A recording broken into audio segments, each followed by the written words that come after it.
மாஸ்க்லிக் grand launch விழாவில் brand ambassador Rubini மற்றும் ஆலோசகர் ரொட்டேரியன் டாக்டர் கே ஸ்ரீனிவாசன் அவர்கள் கலந்து கொண்டு சிறப்பிக்கிறார்கள். திராவிட முன்னேற்றக் கழகத்தில் அமைப்பு ரீதியாக பல மாற்றங்கள் நடைபெற்று வருகிறது. மாவட்ட செயலாளர்களுடைய எண்ணிக்கை உயர்த்தப்பட்டது, அதுக்கப்புறம் ஏஜ் லிமிட் வச்சதுன்னு நிறைய அதிரடி மாற்றங்கள் குறித்தான அறிவிப்புகளை தொடர்ந்து பார்த்துட்டு இருக்கோம். இந்த நிலையில் திமுக எம்பியும் கட்சியின் துணை பொதுச் செயலாளராகவும் இருக்கக்கூடிய எம்பி கனிமொழி அவர்கள் கட்சியில் அதிகாரமிக்க பொறுப்பை கேட்கிறாரா என்ற ஒரு கேள்வி தற்பொழுது எழுந்திருக்கிறது. தொடர்ந்து கூடுதல் விவரங்களோடு இணைகிறார் எமது செய்தியாளர் ரமேஷ். கனிமொழி தரப்பிலிருந்து இந்த மாதிரி கோரிக்கை முன்வைக்கப்பட்டிருக்குன்னு தகவல் வந்திருக்கே, அங்கே நமக்கு திமுக வட்டாரங்கள்லேருந்து கிடைக்கக்கூடிய தகவல்கள் என்ன? கனிமொழி அவர்களுடைய கோரிக்கை என்னவா இருக்குது? செயற்குழு கூட்டத்தில் என்ன நடந்தது? விரிவாக பதிவு பண்ணுங்க. திமுக எம்பி கனிமொழி இப்ப திமுகவுல 2 அவைக்கும் சேர்த்து தலைவரா இருக்கிறாங்க. மாநிலங்களவை, மக்களவைக்கு தலைவரா இருக்கிறாங்க. அதே மாதிரி கட்சியில துணை பொதுச் செயலாளரா இருக்கிறாங்க. இந்த நிலையில திமுகவின் மகளிர் அணி நிர்வாகிகள் பலரும் கனிமொழியை சந்திக்கும் போது கட்சியில அதிகாரமிக்க பதவியை நீங்க கேட்டு வாங்கணும், குறிப்பா முதன்மை செயலாளர் இல்லைன்னா பொதுச் செயலாளர் போன்ற பதவியை கேட்டு வாங்கணும் அப்படிங்கிற கோரிக்கையை கனிமொழி கிட்ட தொடர்ந்து முன் வச்சுக்கிட்டு இருக்கிறாங்க.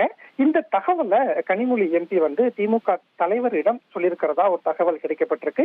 இந்த மாதிரி மகளிர் அணி நிர்வாகிகள் எல்லாருமே தனக்கு பொதுச் செயலாளர் இல்லைன்னா முதன்மை செயலர் பதவி வழங்கணும்னு ஆசைப்படுறாங்க, விருப்பப்படுறாங்கிற தகவலை கனிமொழி எம்பி திமுக தலைவர் மு க ஸ்டாலினிடம் சொல்லியிருக்காரு. அதே மாதிரி மகளிர் அணி நிர்வாகிகள் கட்சியில மகளிருக்கு 33% இடஒதுக்கீடு அடிப்படையில பதவிகள் வழங்கணும் அப்படிங்கிற கோரிக்கையையும் தொடர்ந்து கனிமொழி கிட்ட முன் வச்சுட்டு வராங்க.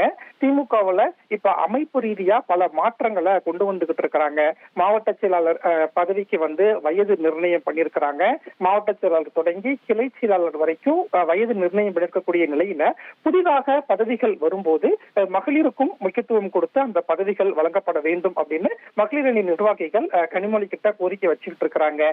இந்த தகவலை எல்லாமே இன்னைக்கு செயற்குழுவுல கனிமொழி பேசும்போது புதிதாக பொறுப்பு வழங்கும் போது திமுகவுல மகளிருக்கு 33% இடஒதுக்கீடு அடிப்படையில பதவி வழங்கணும், இது மகளிர் அணியுடைய எதிர்பார்ப்பா இருக்கு அப்படிங்கிற ஒரு தகவலை பேசியிருக்கிறாங்க.